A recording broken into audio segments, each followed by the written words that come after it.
Alô, irmãos e irmãs. Hoje, né, dia 6 de setembro de 2020, deveria ser a nossa reunião de varões, né? Aí eu queria aproveitar esse dia, não deixar passar em branco, né? Já que nós não vamos poder nos reunir, né? Por causa dessa lei aí, né?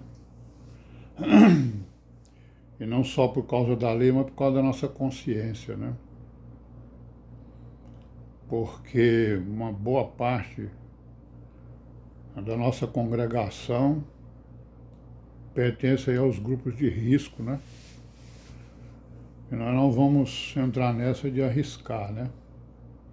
Não por nós mesmos, né? Então eu não tenho nenhum problema eu pegar a doença. Eu digo assim, né? Eu pessoalmente, eu pegar essa doença não tem problema nenhum. O problema é eu pegar e passar para outra pessoa pela minha irresponsabilidade, né? E aí é uma coisa já mais complicada. Mas enfim, eu não queria deixar em branco e vamos aqui conversar sobre um assunto, né?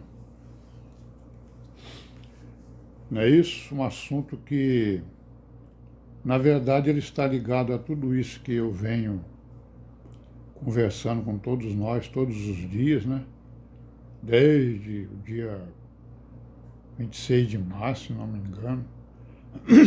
Já são 160, são 167 vídeos, né? Hoje eu fiz aqui o vídeo de número 167, que durou 11 minutos e 55 segundos, falando aí sobre o rei Davi, né? Como representante do Senhor Jesus, né? Como figura, né? Como sombra. E hoje eu queria falar com os irmãos a respeito, o nosso assunto principal, irmãos, é heresias e seitas, né? Seitas e heresias. Isso é o que nós devemos estarmos sempre vigilantes, além de outras coisas, é claro, isso aí é o mais importante, né? Nós devemos estar vigilantes contra ensinos, né? Contra ensinos, né? Heresias, né? Que são contra, né? O ensino dos apóstolos. Tudo aquilo que for contra a sã doutrina é heresia, é outro ensinamento, é outro entendimento acerca do Evangelho, acerca da palavra. Porque nós cremos que a palavra ela foi revelada, assim, foi revelada aos profetas, né, aos sábios, né? Principalmente esses sábios aí, os profetas, nós sabemos quais são eles, né, os principais, né? Pelo testemunho do próprio Senhor Jesus, nós sabemos que desde Abel, né, ele levantou profetas, sábios, escribas, né, pessoas que foram reveladas pelo Espírito do Deus vivo, pelo Espírito Santo de Deus, para que exatamente ele ensinasse as outras pessoas, ensinasse a congregação, né, acerca daquilo que Deus queria que ele ensinasse. E o apóstolo Paulo, ele nos ensina, né, que nós devemos examinar tudo e reter o bem. Não é isso? O que significa isso? Não tem muito significado, mas a gente entende que nós não estamos proibidos de ler, de procurar, né, de pesquisar, de conversar, de dialogar com quem a gente quiser, certo?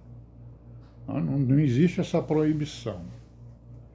A única coisa que Paulo fala é o que? Você use da sua liberdade, né? Você examine tudo nos seus diálogos, nas suas leituras, nas suas audições, nas suas participações. Agora você analise e guarde aquilo que se refere ao bem. Ou seja, o que é o guardar o bem? Guarde aquilo que for do bem, né? Não é isso? Examine tudo e retenha o bem. O bem é o quê? O bem é aquilo que não está contrário à palavra. Por isso é que nós devemos nos aprofundar e nos aperfeiçoar cada vez mais no entendimento da palavra, no estudo da palavra, para que a gente possa identificar na nossa vigilância o que é exatamente reter esse bem, que bem é esse, né? Porque aí eu vou identificar para reter o bem, né? O bem que eu vou identificar para ser retido, para reter, é exatamente aquilo que não é contrário à palavra. O que for contrário à palavra, nós devemos, né? Nós devemos o quê? Refutar. Não vamos reter isso, né? E nós já estamos aí, digamos assim, muitos irmãos, né, já estão aí em caminhada de quase 30 anos ou mais, outros 20, outros 25, 15, 10, né? E nós já estamos, assim, de certa forma, um pouco maduros, né?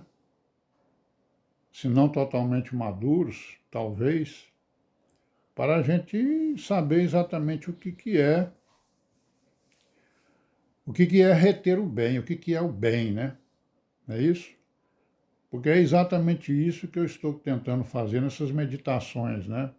Pequenas que eu tenho feito, aí através desses vídeos, para que nós aprendamos exatamente isso, com a palavra reter o bem. Não é isso? Então vamos examinar aqui um texto, né?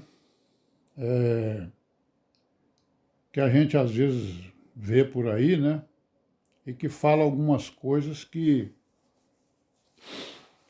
não são tão perfeitas assim, embora a gente pense que sejam, né? E que, digamos assim, algumas delas estão contrárias aos ensinamentos da palavra. Por exemplo, tem um texto, né, que fala assim, ele começa com essa pergunta, né? Devem os cristãos obedecer à lei do Velho Testamento? E aí ele vai responder, né, segundo o que ele tem de entendimento. Sabemos que isso aqui provavelmente não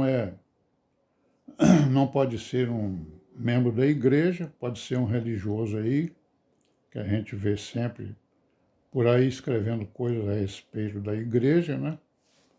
E a respeito do evangelho, ele vai responder e vai dizer que a chave para a compreensão dessa questão é saber que a lei do Velho Testamento foi dada à nação de Israel, não aos cristãos, né?